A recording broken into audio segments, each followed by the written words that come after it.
Shri Gayatri tours and travels Chardham యాత్ర complete travel plan.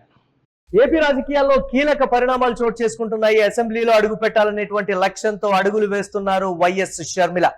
2024 ఎన్నికల్లో Kadapa parliament నుంచి పోటీ చేసి ఓడిపోయినటువంటి పరిస్థితి ఉంది.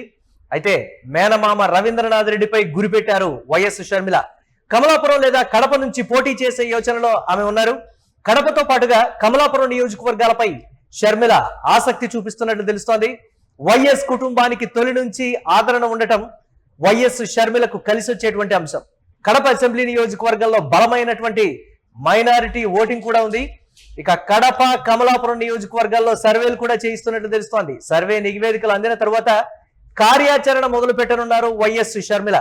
దీనికి సంబంధించి మరిన్ని అప్డేట్స్ మా కరెస్పాండెంట్ కిరణ్ అందిస్తారు. కిరణ్, అసెంబ్లీలో అడుగు పెట్టాలనేటువంటి ఒక సరికొత్త వ్యూహంతో వైఎస్ షర్మిల పావులు కలుపుతున్నటువంటి పరిస్థితి ఉంది. అత్యంత ఆదరణ ఉన్నటువంటి నియోజకవర్గాల్లో డెఫినెట్ గా సర్వేలు చేయించిన తర్వాత సర్వే రిపోర్టును బట్టి ఎక్కడి నుంచి పోటీ చేయాలి, ఎక్కడి నుంచి ఆదరణ ఉంది, ఎక్కడ పర్యటిస్తే ఓటు బ్యాంక్ మనకు అనుకూలంగా ఉంటుందనేటువంటి అంశాల మీద కూడా బేరీజ్ వేస్తున్నట్లుగా తెలుస్తుంది. ఏంటి, ఏ విధంగా చూడాలంటారు ఈ పరిణామాన్ని మనం? మరి ఏపీ రాజకీయాల్లో కీలక పరిణామాలు చోటు చేసుకుంటున్నాయని చెప్పచ్చు. ఎక్కడైతే పోగొట్టుకున్నానో అక్కడే గెలిచి తీరాలనే కసి పిసిసి అధ్యక్షురాలు వైఎస్ షర్మిల కనిపిస్తుందని కాంగ్రెస్ పార్టీ వర్గాల నుంచి మనకు సమాచారం వినిపిస్తుంది.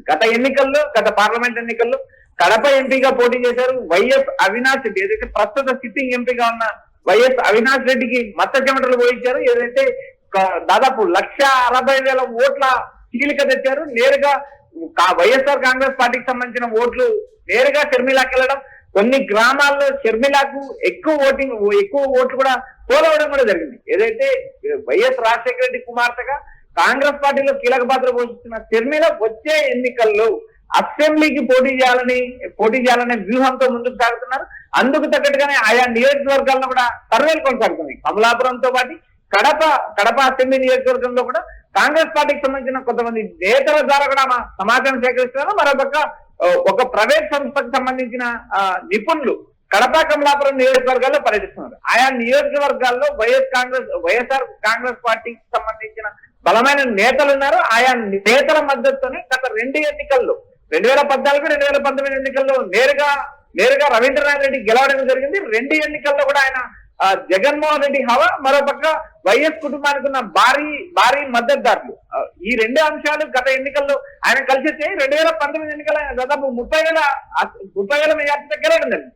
గెలిచిన తర్వాత జగన్మోహన్ రెడ్డి క్యాబినెట్ అవకాశం వస్తుందని చూశారు, కానీ గతంలో ఆయనకు క్యాబినెట్ అవకాశం రాలేదు. అయితే ఇక్కడ ప్రధానంగా షర్మిల తన మేనమామ కోటపైనే గురి పెట్టారనే ఒక ప్రచారం రాజకీయ వర్గాల్లో జోరుగా నడుస్తుంది. ఎందుకంటే గత ఎన్నికల్లో ఆయన 2024 ఎన్నికల్లో ఆయన టీడీపీ అభ్యర్థి చేతిలో ఓడిపోవడం జరిగింది. అయితే సుదీర్ఘ కాలం తర్వాత దాదాపు 20 ఏళ్ల తర్వాత కమలాపురం నియోజకవర్గంలో టీడీపీ గెలిచింది. 2004లో వీరశివారెడ్డికి టీడీపీ నుంచి గెలిచారు. 2004 తర్వాత వరుసగా జరిగిన ఎన్నికల్లో అటు కాంగ్రెస్ ఇటు వైసీపీ మాత్రమే గెలిచితే అక్కడ టీడీపీకి 20 ఏళ్ల తర్వాత ఆ కమలాపురం కోటపైన టీడీపీ జెండా ఎగరేయడం జరిగింది. అయితే ఇప్పుడు జరుగుతున్న ఆ రాజకీయ ప్రచారాన్ని ఒకసారి మనం గమనిస్తే షర్మిల నేరుగా ఇటు కడప కమలాపురం నియోజకవర్గాల పైన ఫోకస్ చేసింది. కడప నియోజకవర్గాన్ని మనం ఒకసారి గమనించినప్పుడు మైనారిటీ ఓటర్లు అత్యంత బలంగా ఉన్నారు. గత ఎన్నికల్లో మైనారిటీ ఓటర్లు బలంగా ఉన్నప్పటికీ ఒక వైఎస్ఆర్ కాంగ్రెస్ పార్టీ నుంచి ఒక మైనారిటీ నేతను కాంగ్రెస్ లోకి రప్పించింది వైఎస్ షర్మిల. ఆ ఎన్నికల్లో వైసీపీ ఓడిపోవడానికి నేరుగా షర్మిలనే కారణమైంది. ఎందుకంటే కాంగ్రెస్ పార్టీ నుంచి పోటీ చేసిన అఫ్జల్ ఖాన్ దాదాపు 24,000 ఓట్లు చీల్చారు. ఇటు కడపతో పాటు రాయచోటి నియోజకవర్గం, ఈ 2 నియోజకవర్గాల్లో మైనారిటీ అభ్యర్థిని కాంగ్రెస్ పార్టీ నుంచి నిలబెట్టి 2 నియోజకవర్గాల్లో వైసీపీ ఓడిపోవడానికి ప్రత్యక్ష కారణమైంది షర్మిల. రాయచోటి నియోజకవర్గంలో కేవలం 2,200 ఓట్లతో ఇప్పుడు ప్రస్తుత మంత్రిగా ఉన్న రాంప్రసాద్ రెడ్డి టీడీపీ నుంచి గెలవడం జరిగింది. అయితే ఇక్కడ షర్మిల వ్యూహాన్ని మనం ఒకసారి గమనించినప్పుడు ఆమె వచ్చే ఎన్నికల్లో ఏదైతే ఆంధ్రప్రదేశ్ శాసనసభలో అడుగు పెట్టాలని కృత నిశ్చయంతోనే ఆమె ఒకవైపు సర్వేలు, మరోపక్క అనుచరులతో కూడా ఆమె భేటీ అవుతున్నారు. ఎక్కడైతే బలంగా ఉన్నారో ఇటు వైసీపీ ఓటింగ్ కూడా మరో విధంగా దెబ్బతీయడానికి కూడా వ్యూహాలు సిద్ధం చేస్తున్నట్టు కూడా జోరుగా ప్రచారం నడుస్తుంది. మురళి, ఎందుకు పర్టికులర్ గా ఆ నియోజకవర్గాలకు సంబంధించి అనేటువంటి మాట కూడా చెప్తున్నారంటే గతంలో పర్యటించినప్పుడు వచ్చినటువంటి ఆదరణ అంటారా, లేకపోతే పార్లమెంటు పరిధిలో పోటీ చేసినప్పుడు తనకు వచ్చినటువంటి ఓటు బ్యాంకుని దృష్టిలో పెట్టుకొని అని అంటారా? కాంగ్రెస్ పార్టీ పరిస్థితి ప్రస్తుతం ఆంధ్రప్రదేశ్లో అంతంత మాత్రంగానే ఉంది కాబట్టి సో ఒక్క స్థానంతోనైనా సరే అడుగు పెట్టాలనేటువంటి ఆలోచన అంటారంటే వైఎస్ రాజశేఖర రెడ్డి చరిష్మాని ఉపయోగించుకొని తాను ఎమ్మెల్యేగా గెలవాలి అనుకునేటువంటి పరిస్థితి అంటే కాంగ్రెస్ పార్టీ వ్యూహం అంటారా, లేకపోతే షర్మిల తనంతట తానుగా తీసుకున్నటువంటి నిర్ణయం కింద అంటే ఏం చెప్తున్నారు అసలు అక్కడ? మురళి, ఇక్కడ ప్రధానంగా కడప అంటే వైఎస్ కుటుంబం గుర్తొస్తుంది, కడప అంటే వైఎస్ కంచుకోట గుర్తొస్తుంది. జగన్ పార్టీ పెట్టిన తర్వాత కూడా వరుసగా 2 ఎన్నికలు కూడా జగన్ ఎత్తిన పాల్గొచ్చారు కడప జిల్లా ప్రజలు. 2024 ఎన్నికల్లో సుదీర్ఘ కాలం తర్వాత 1999 ఎన్నికల తర్వాత అత్యధిక సీట్లు టీడీపీ 2024లోనే గెలిచింది. టీడీపీ కూటమి 10 సీట్లకు గాను 7 సీట్లు గెలిచిన నేపథ్యం ఉంది. ఇది 1999 ఎన్నికల తర్వాత టీడీపీకి అతిపెద్ద భారీ విజయం కడప జిల్లాలో లభించిందని స్పష్టంగా చెప్పచ్చు. ఎందుకంటే 2014లో జగన్మోహన్ రెడ్డి ప్రతిపక్ష నేతగా ఉన్నారు, 2019లో ముఖ్యమంత్రిగా ఉన్నారు.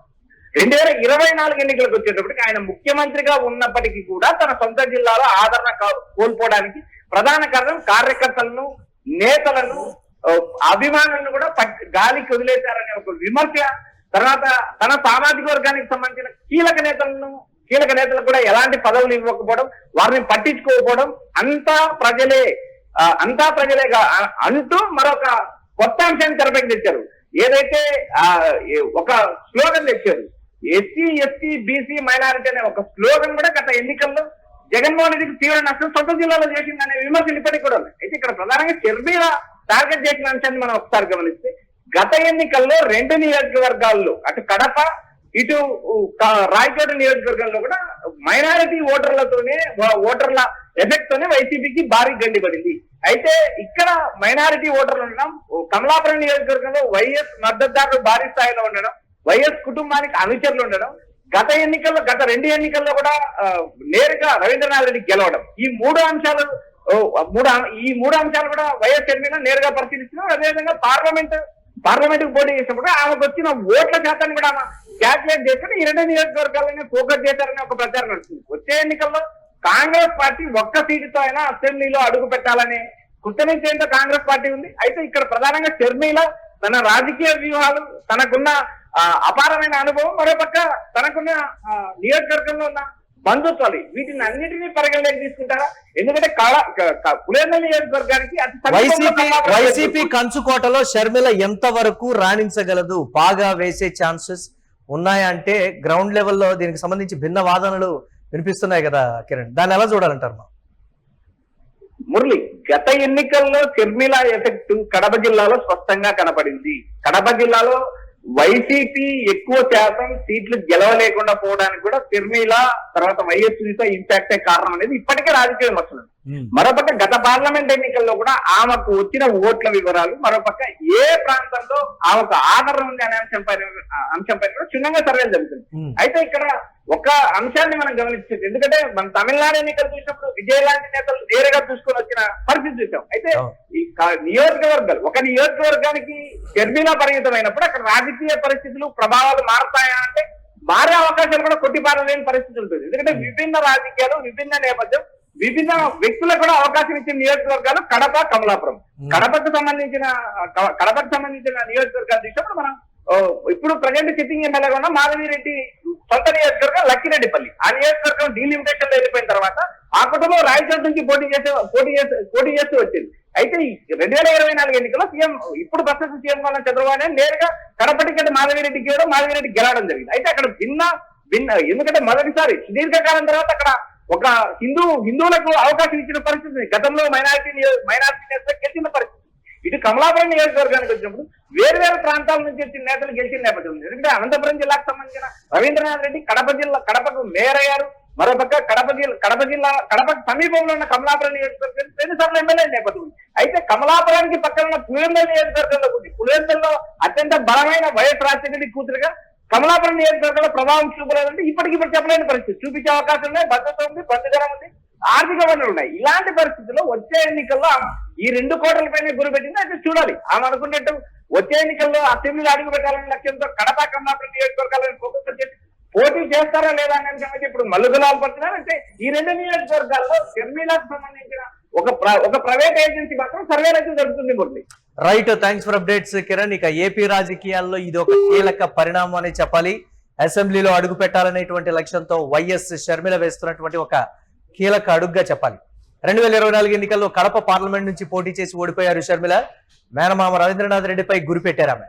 కమలాపురం లేదా కడప నుంచి పోటీ చేసే యోచనలో షర్మిల ఉన్నట్లుగా కూడా కాంగ్రెస్ వర్గాలు చెప్తున్నాయి. కడపతో పాటుగా కమలాపురం నియోజకవర్గాలపైన షర్మిల ఆసక్తిగా ఉన్నారు. వైఎస్ కుటుంబానికి తొలి నుంచి ఆదరణ ఉండటం ఇక్కడ షర్మిలకు బాగా కలిసి వచ్చేటువంటి అంశం. కడప అసెంబ్లీ నియోజకవర్గంలో బలమైనటువంటి మైనారిటీ ఓటింగ్ ఉండటం కూడా ఆమెకు కలిసి వస్తుందని చెప్తున్నారు. ఈ నేపథ్యంలో కడప కమలాపురం నియోజకవర్గాల్లో సర్వేలు కూడా నిర్వహిస్తున్నట్లుగా ఈ నేపథ్యంలో తెలుస్తోంది. సర్వే నివేదికలు అందిన తర్వాత కార్యాచరణను వైఎస్ షర్మిల అక్కడ ఆ నియోజకవర్గాల్లో మొదలు పెట్టేటువంటి అవకాశం ఉంది.